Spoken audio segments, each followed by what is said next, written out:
Ces derniers temps, on entend beaucoup de choses sur un potentiel départ de Yamaha du MotoGP. Le constructeur japonais face à la concurrence européenne est-il réellement en train de préparer son départ du championnat? À travers des déclarations, le patron de Yamaha Motor Racing, Lin Jarvis, rassure les observateurs sur les intentions de Yamaha. Mais qu'en est-il réellement de la suite pour Yamaha en MotoGP? C'est ce qu'on va voir de suite ensemble. N'oubliez pas de vous abonner. Merci à tous ceux qui me soutiennent du fond du cœur. Jingle.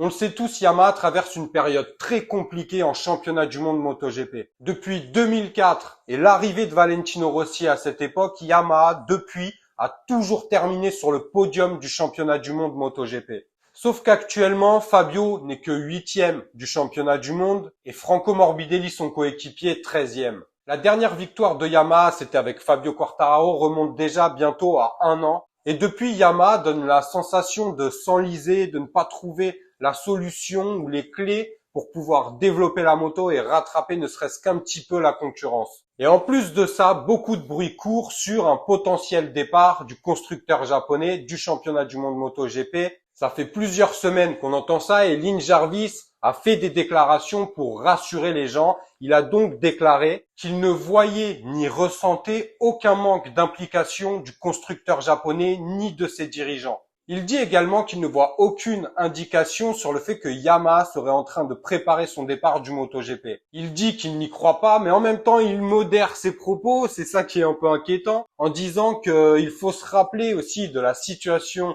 de Suzuki l'an dernier, qui ont déclaré le fait de quitter le MotoGP et avant ça, personne ne s'attendait à ce qu'il parte, personne n'avait ressenti un manque d'implication ou le fait que Suzuki était en train de préparer son retrait du championnat.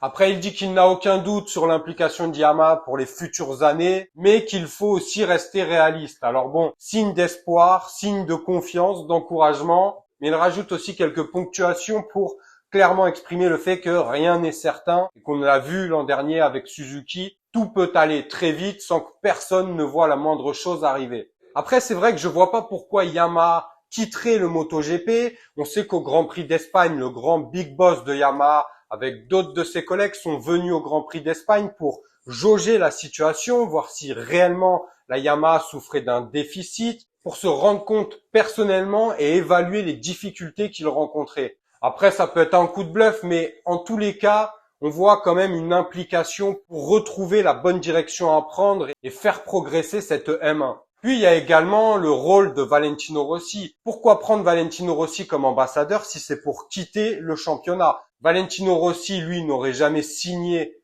pour quelques mois s'il était au courant d'un potentiel départ de la marque du championnat du monde MotoGP. Après, il l'aurait peut-être pas forcément dit à Valentino Rossi, mais je pense pas non plus qu'ils auraient fait un coup de bluff à Rossi en le signant comme ambassadeur, puis quitter le MotoGP comme ça très soudainement. Bon, Yamaha clairement a perdu pied, on le sait tous, avec peut-être un manque d'écoute auprès des pilotes, un manque d'investissement. Mais Yamaha, même si ils n'ont pas bossé dans la bonne direction ces derniers mois, ils ont quand même mis des moyens, ils ont quand même travaillé. Après, c'est vrai que on voit pas, par exemple, ils pourraient là mettre un package aérodynamique plus développé. On voit que les ailerons ressemblent à des ailerons d'il y a 3-4 ans. C'est à peu près la seule machine qui a la même tête qu'il y a plusieurs années auparavant. Mais en même temps, ils ne peuvent pas travailler sur l'aérodynamique tant qu'ils n'ont pas mis au point le châssis. Car mettre des ailerons plus grands ne sert à rien et pourrait même freiner la moto plus qu'autre chose si le reste n'est pas adapté et compatible avec. Donc il y a quand même Valentino Rossi qui est là comme ambassadeur. Puis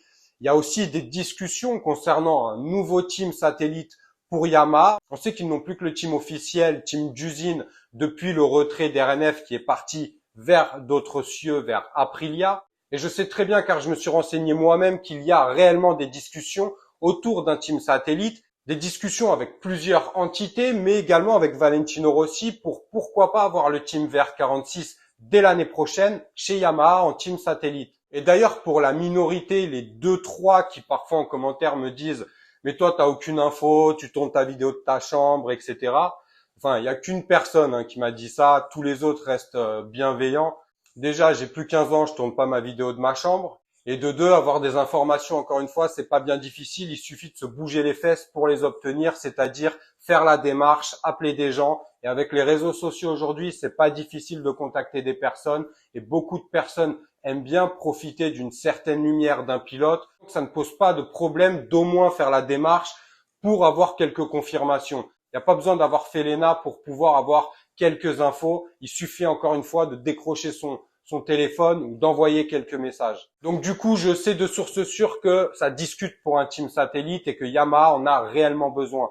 Donc là aussi, je crois pas à un retrait du constructeur japonais quand je vois les démarches qui sont faites, ou alors c'est un énorme coup de bluff, mais ça me paraît quand même peu probable. Puis les Japonais semblent réellement travailler pour trouver une nouvelle direction à prendre et enfin faire progresser cette machine. Après, malgré tout ça, rien n'est jamais acquis. Encore une fois, on l'a vu avec l'exemple de Suzuki. Mais personnellement, je ne crois pas à un retrait de Yamaha du championnat du monde MotoGP. Ce serait une catastrophe pour moi de perdre un constructeur historique du championnat, même si il rencontre des difficultés. Il faut essayer aussi de s'éloigner du tableau, de prendre un peu de recul et de voir quand même la situation globale et tout ce qu'a pu apporter Yamaha au championnat du monde MotoGP. C'est exactement pareil pour Honda. Honda aussi, on parle aussi d'un possible retrait de Honda. Je pense pas que le fait qu'on soit dans une nouvelle ère décourage à ce point-là les constructeurs japonais. Je pense au contraire qu'ils vont redoubler d'efforts pour pouvoir rattraper l'écart, rajouter des teams aussi parce qu'ils n'ont que 6 motos les Japonais. Si on compte Honda et Yamaha, il n'y a que 6 motos face à une concurrence énorme européenne. Moi personnellement, je les sens motivés, c'est juste qu'ils n'ont pas encore trouvé réellement la direction à prendre et qu'ils n'ont pas trouvé réellement ce qui pouvait fonctionner. Il faut souhaiter pour Fabio Quartararo s'il ne part pas, parce que ça discute là aussi avec beaucoup de constructeurs pour Fabio, donc rien n'est acquis. Et ce qui serait une bonne chose pour le championnat aussi, c'est qu'on remplace Suzuki. Soit Suzuki reviendrait, il y a eu aussi des pourparlers là-dessus, mais bon, pour l'instant, rien de réellement concret par rapport à un retour de Suzuki. Mais si Suzuki ne revient pas, ce serait bien qu'un autre constructeur le remplace. D'ailleurs, dites-moi en commentaire quel constructeur vous aimeriez voir arriver ou revenir en MotoGP. Et dites-moi également si vous croyez réellement à un retrait, à un départ de Yamaha du championnat. Personnellement, j'y crois pas trop. Après, tous les avis sont les bienvenus. Tant que c'est fait dans le respect, il n'y a pas de souci. Au contraire, c'est toujours un plaisir de pouvoir échanger avec vous et c'est même enrichissant. Donc, il n'y a aucun problème tant que les échanges sont dans la bonne humeur. En tous les cas, on va se retrouver dès vendredi et enfin, c'est le retour du MotoGP après une longue trêve quand même. On se retrouvera pour le Grand Prix d'Italie avec, je l'espère, beaucoup de spectacles et pourquoi pas des bons résultats de nos pilotes français, ce serait bien. Donc on va croiser les doigts pour Johan et Fabio. On se retrouve dès vendredi. N'oubliez pas de vous abonner, de liker la vidéo. Merci du fond du cœur à tous ceux qui me soutiennent. Prenez soin de vous, de vos proches, c'est toujours le plus important. À vendredi. Ciao.